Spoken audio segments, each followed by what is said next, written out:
Guys, my name is Rohit. I'm on the technology side of the company. I work with our developers and product team. I will be presenting today about Reflection Network, which essentially introduces a new way to secure servers that are going to be exposed either to the internet or to any network where you might have adversarial attacks. Adversarial attacks means somebody might try to attack your server. It could be internet, it could also be internal networks. For example, if you have sufficiently open networks, you probably have the same issue. Going on to the next slide. So who we are and what we do, we have Anthony on the call, who I'm sure has introduced you to TekMonks and what we do. So I'll skip those and then go on to the agenda. I've already introduced myself. So today I'm going to be talking about outlining the problem, why we need reflection. We'll talk a little bit about kill chain, only to explain where the kill chain reflection comes in and the part it plays in cybersecurity. I'm going to talk about reflection network definition and diagrams, explaining a little bit of internals of the network technology, and then we'll demonstrate reflection followed by a Q&A. Next slide, please. So the core problem is that all the corporate cyber attacks have a single goal in mind, which is connect to and steal data or compromise a secure backend corporate server. Now, this is called a cyber kill chain. Whether it's malware, spear phishing, password cracking, everything has basically the same end goal in mind, which is to steal data, compromise a secure backend server, whether that data is stolen and used immediately or whether it is to infiltrate and in a sort of an espionage manner, keep like a spy, just keep on spying on data to learn various secrets about a company or a governmental organization, what have you. Going on to the next slide, please. This is a cyber kill chain. It's a common pattern. It's not just for cybersecurity, but for any attack that is used, but also applies to cybersecurity. It was illustrated first by Lockheed Martin, but now used. So cyber kill chain starts with, just like any attack, reconnaissance, because you want to find out the weaknesses before you attack somebody. Then once you have the weaknesses, you weaponize. Weaponize means you decide how you're going to exploit those weaknesses to carry out your attack. Then you deliver, which is you deliver your payload or your weapons so that you can then run your attack. You exploit it. That is basically the attack itself. Then you install something inside. This is same as occupying. So now you attacked and you succeeded, you occupy it. And that's installation. In case of cybersecurity, the hacker will install their own software so that they can constantly or infiltrate data.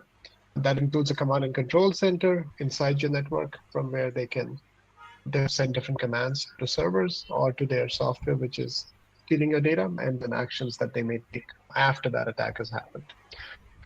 It's the same pattern that we do in real life attacks that we do in cybersecurity. Now, one good thing about cyber kill chain is the earlier in the process you can stop somebody, the more secure you are. For example, reconnaissance.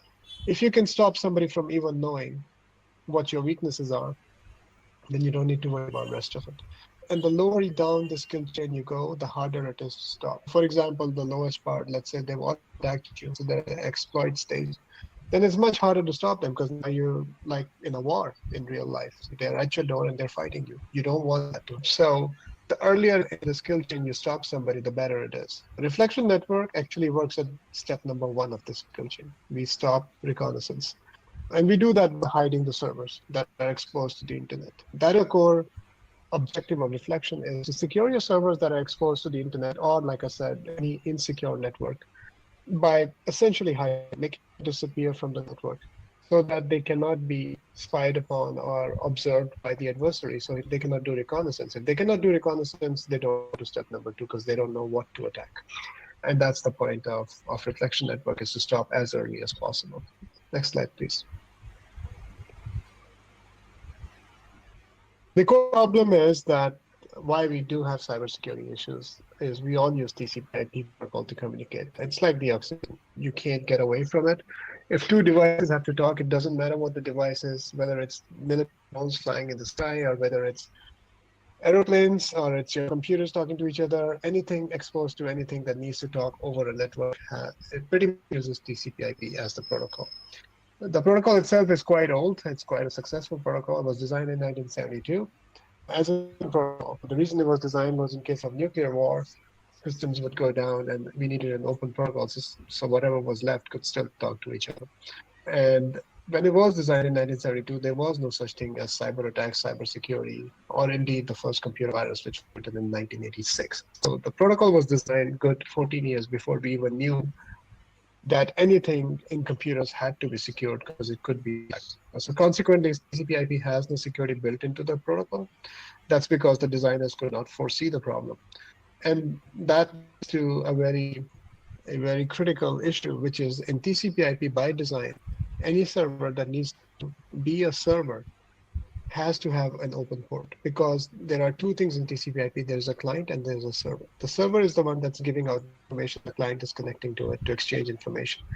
The clients do not need any open ports. The server does because the server publicizes itself at an IP address, and that client has to connect to the IP address and a particular port to be able to communicate to the server. For example, for HTTP and HTTPS, the ports are 80 and 443. So if a client is connecting to an HTTP server, for example, if you're a bank and you have an online banking website, then you have to have 80 and then 443 open. So let's go on to the next page, please.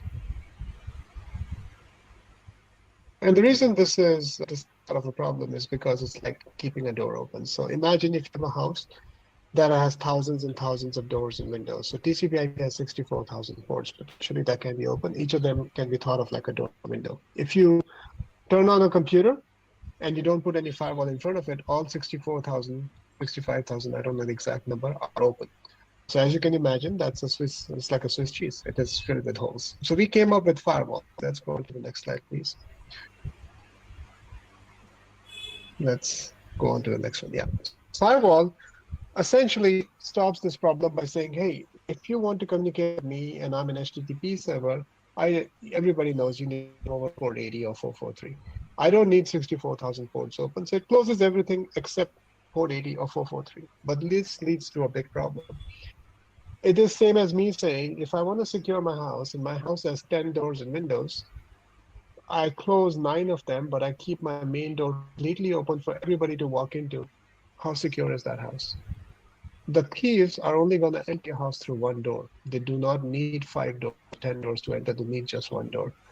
So if you close down 5 or 10 doors, you may feel you're relatively secure, but you're not. Because your door is still completely open for everybody to connect to, which is what TCP/IP mandates. A server must require or have an open.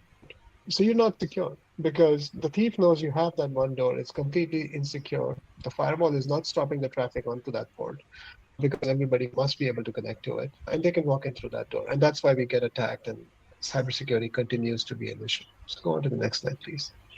So what we're trying to do in reflection is close that one door down. Essentially, how you close your house down at night. You lock all the doors, every one of them.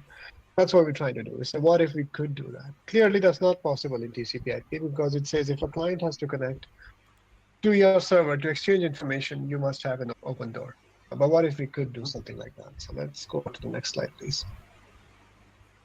And that's what reflection is. Now, clearly, you can't close down that door because if you have a server that's got a banking website, for example, on it, people have to connect to that server at port 80. But what you can do is you can hide the server that has the real information, the real software system that's running the banking website, the data, behind a firewall that is completely closed, so nobody can connect to it. And then you can put a digital reflection of it out to the internet. So when the clients connect to it, they don't see anything different. They see a server. Let's go to the next slide, please. They see a server that's exposed to the internet, has port 80 open, which you can see in this case, and they will connect to it to exchange information. But the real server is the one behind the firewall, which has no ports open. So nobody can connect to the real server. Now, why is this secure? Because your real data, your real software is running on the server that's behind this firewall, not on the reflection, not on the mirror that's inside. The mirror server is literally just like a mirror. So if I put a mirror in front of you, it's showing your body and how you're acting. If you move your hands, you see the image in the mirror move. And imagine the mirror also has speakers. So if you speak, the mirror also speaks. And imagine this is a mirror that's like a holodeck. So you see it in 3D image. So you see a 3D image. If I speak, the image speaks. If I move my hands, the hands move. And that's what a mirror server is. It's a digital reflection. And as in digital, anything digital is perfect, which means that for all ends and purposes for the client, this is the real server. And that's because it is exchanging real-time information with the real server behind a firewall that has no open ports. Now, you might ask a question, how does this work? Because now you got the real server that exchanging information with a mirror server that's outside the firewall, but it has no open ports. So how can they connect to each other? And the answer is that's where we innovated. So TCP/IP itself requires an open port, and there's no getting away from it. And so how do you do this is luckily TCP/IP sockets are bidirectional, which is if you open a connection, data can flow both ways through that socket if you somehow manage to open that connection. Now, what we have a patent on and what we managed to do in Reflection is we said, what if it was the opposite? So the mirror server, which is outside the firewall, is a bidirectional open port server, which means it is listening to the clients on port 80, and it's listening to a component called reflector on a different port. The reflector is inside this firewall. The firewall has no open ports, which means nobody can come in and connect to the original servers from outside. But the outside server can reach out to the mirror server. So in this case, the reflector reaches out to the second set of open ports on the mirror server and connects to it and establishes a bidirect socket, which is secured with AES 256, which is the highest form of military approved encryption out there. Once this socket is open, the mirror server and the backend can talk to each other, even though the firewall allows no incoming connections. That's because while it allows no incoming connections, it does allow the backend servers to reach back out to the mirror server and connect to it. It's an inversion of TCP/IP protocol and encryption applied on top of that. So the reflection protocol inverts the TCP/IP protocol to secure it, puts a zero open port firewall in front of it, and then encrypts the data by default with the highest form of encryption possible. Now, how is it different from a proxy server is a question you asked. Even though a proxy server, if you were imagining in this case, and there was a firewall, the difference is the proxy server reaches back into the original server. And that's a very critical difference. Because if the same diagram I was showing you with the proxy server, I would still need to have one port open over here. And the proxy server would have to be allowed through that port to connect to the backend servers. Now, what you would do is on that port, you would say only the proxy can connect to me. So you can say nobody else can connect to me except the proxy. The proxy can connect to me in case of a server architecture, which is the traditional architecture. So I'm still secure, but you're not secure because you forgot what happens if the proxy server itself gets hacked. And as I'll show in my demo on the CVE database, proxy servers or firewall servers like Cisco, etc., they can. So with that, I have a quick demo for the reflection, like where I have two servers. The original servers have one web server on it. Then I have the mirror server, which is this particular server is pointing out to the mirror server, and will show the exact same without any port open. So let me quickly open.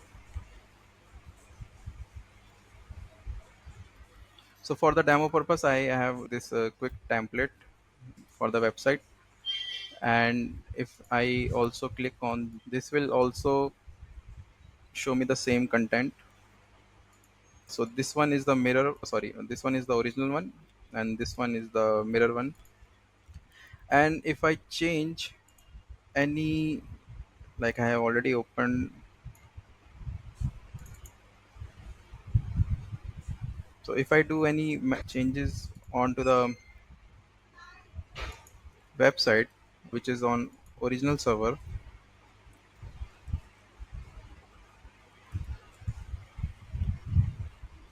so instead of welcome to the reflection, let me change, do a minor change.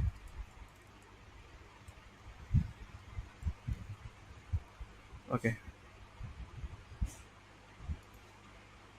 so I just saved it.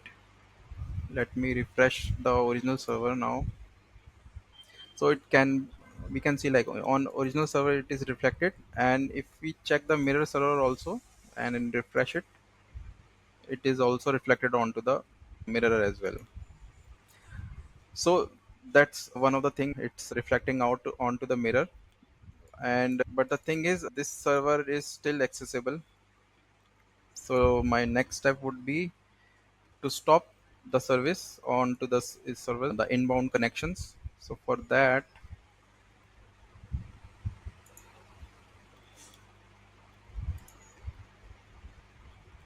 so I have some set of rules there. So what I'm going to do is like just delete these rules. So now I can't SSH also, and HTTP is also removed. So if I go here and try to reload it,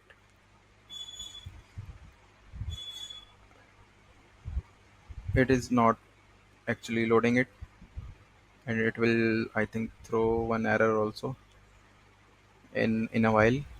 Yeah, but the point is like my mirror server is still there, and it is still serving the data. So this server is secure now. No one can access from HTTP, and also from the SSH as well. So my this FTP connection is also lost. So if I try to FTP again,